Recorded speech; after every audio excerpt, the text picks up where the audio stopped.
নবীজি সাল্লাল্লাহু আলাইহি সাল্লাম মেরাজ করে যখন ফিরে আসবেন, বেহেশত দেখলেন, দুজক দেখলেন, কুল কায়নাত দেখলেন, আল্লাহর সাথে কথা বললেন। ফিরে আসার পথে আল্লাহ পাক রব্বুল আলামিন তার বন্ধুকে বলেন, বন্ধু, এত কিছু দেখাইলাম, জান্নাত দেখাইলাম, জাহান্নাত দেখাইলাম, সবকিছু দেখাইলাম, আপনি খুশি হইয়া যান না বেজার হইয়া যান? খুশি না? নবীজি আল্লাহকে ডেকে বলেন, রব্বুল আলামিন সব দেখাইছো, ঠিক আছে, জান্নাতও দেখলাম, জাহান্নামও দেখলাম, সবকিছু দেখলাম, কিন্তু আমি তোমার সাথে কথা বলেছি, মেরাজ করেছি, আমার উম্মত তোমার সাথে কোনোদিন মেরাজ করতে পারবে কিনা? কে বললেন? নবী বললেন আল্লাহকে।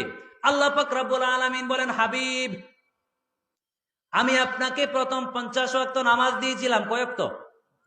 50 ওয়াক্ত নামাজ দিয়েছিলাম। মুসা নবীর পরামর্শে আপনি কমায় কমায় 5 ওয়াক্ত করছেন।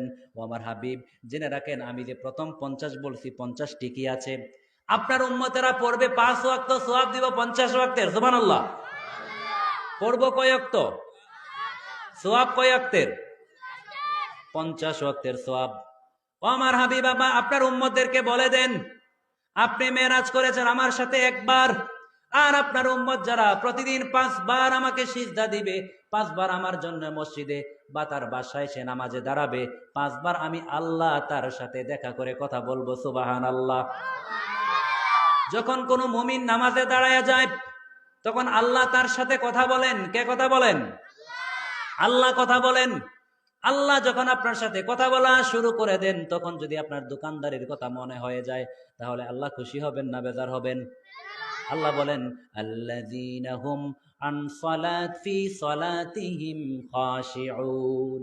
মুমিন বান্দা যখন নামাজে দাঁড়িয়ে যায়, তখন সে কি করে? সে আল্লাহর সাথে কথা বলা শুরু করে দেয়। তাহলে এখন নিজেকে প্রশ্ন করেন, আমরা পরিপূর্ণ মুমিন হতে পেরেছি কিনা? আলী রাদিয়াল্লাহু তাআলা আনহু নাম শুনছেন? কয় নম্বর খলিফা? কয় নম্বর?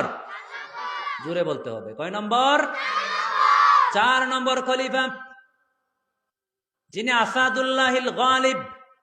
নবীজি যাকে আসাদুল্লাহ, আল্লাহর সিংহ বলে যাকে খেতাব দিয়েছিলেন, সেই আলী রাদিয়াল্লাহু তাআলা আনহু, যিনি নামাজের প্রতি এত মহব্বত ছিল। আলী রাদিয়াল্লাহু তাআলা আনহু যুদ্ধের ময়দানে তার শরীরে তীর বিদ্ধ হতে লাগলো। তার শরীরে তীর বিদ্ধ হইয়া হইয়া পুরাটা শরীর জোড়া জোড়া হয়ে গেল। সাহাবায়ে কেরাম চেষ্টা করলেন আলীর শরীর থেকে তীর গুলা খুলবেন। নবীজি সাল্লাল্লাহু আলাইহি সাল্লাম বললেন, ও আমার সাহাবীরা, আলীর শরীর থেকে তীর এইভাবে খুলতে পারবা না। আমার আলী যখন নামাজে দাঁড়াবে, নামাজে দাঁড়ানোর পর আমার আলী নামাজে এত নিমগ্ন, এত মগ্ন হয়ে যায়, তার শরীর থেকে টেনে টেনে যদি তীর খোলো, আমার আলী সেটা কোনো অনুভবও করতে পারবে না। হযরতে আলী যখন নামাজে দাঁড়াইতেন, নামাজে দাঁড়ানোর পর তার শরীর থেকে টেনে টেনে তীরগুলা খোলা হতো, কিন্তু তিনি অনুভব করতে পারতেন না। আর আমরা নামাজে দাঁড়াইলে পিঁপড়া যদি কামড় দেয়, তাহলে আমরা ওইটা লাফ দেই। আর মশায় যদি কামড় দেয়, তাহলে তা অবস্থা আরো খারাপ।